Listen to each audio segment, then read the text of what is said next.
അൽഹംദുലില്ലാഹ്, ഞാൻ ക്ലോക്ക് ടവറിന്റെ മുകളിലാണ് മക്കയിൽ. പരിശുദ്ധമായ മസ്ജിദുൽ ഹറാമിനെ ഇങ്ങനെ വീക്ഷിക്കാൻ കിട്ടുന്ന ഒരു അസുലഭ മുഹൂർത്തം. ഇതിന് കളമൊരുക്കിയത് എൻ്റെ സുഹൃത്ത് കുട്ടിമോനും പ്രിയപ്പെട്ട കൊണ്ടോട്ടിയിലെ അൻവറുമാണ്. അൻവർ ഇവിടെ ജോലിക്കാരൻ കൂടിയാണ്.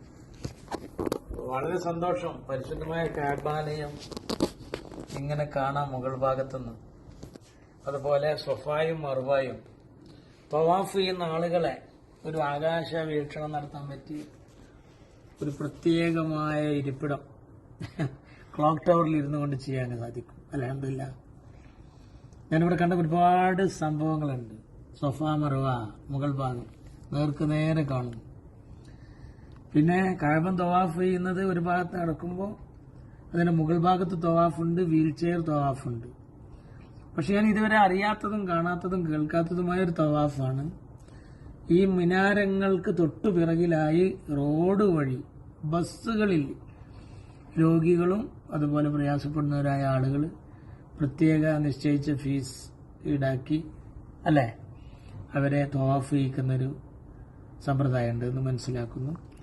അൽഹംദുലില്ലാഹ്, അങ്ങനെയുള്ള ആളുകൾക്ക് കൂടി ബസ്സിൽ തവാഫ് ചെയ്യാനുള്ള അവസരം അതുമാണ് ഇങ്ങനെ കണ്ടത്.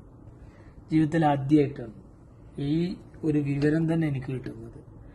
അൽഹംദുലില്ലാഹ്, പരിശുദ്ധമായ മസ്ജിദുൽ ഹറാമിനെയും മക്കയെയും അതുപോലെ എന്താ പറയുക, ഇവിടുത്തെ ഓരോ ചരിത്രത്തിന്റെ അമരസ്മരണകൾ ഉറങ്ങുന്ന ഓരോ വിഷയങ്ങളെയും മുടിനാരിഴ കീറി പരിശോധിച്ച് പഠിച്ച് മനസ്സിലാക്കാൻ വേണ്ടി 5-8 ദിവസമായി ഞാൻ അതിന്റെ പിറകിലാണ്.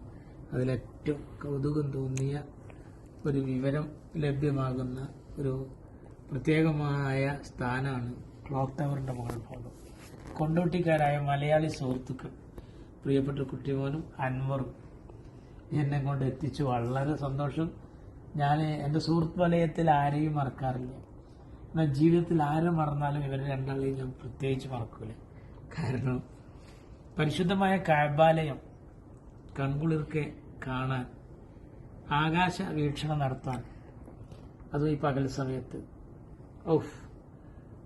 ആകെ മൊത്തം എവിടെയാണ് മസ്ജിദുൽ ഹറാമിന്റെ ആ തല ഈ തല, എത്ര മുനാരം, ഏതൊക്കെയാണ് ബാബുസലാം അവിടെ കിടക്കുന്നു, സഫ മർവ, അതുപോലെ ജബൽ ഖുബൈസ്, അതുപോലെയുള്ള സംഭവങ്ങളെല്ലാം, മസ്ജിദ് അബൂബക്കർ സിദ്ദീഖ്, മാഷാ അല്ലാഹ്, എന്താ പറയാ മുത്ത് നബി സല്ലല്ലാഹു അലൈഹി വസല്ലം തങ്ങളുടെ പാദസ്പർശമേറ്റ് പുളകിതമായ ഈ മണ്ണിൽ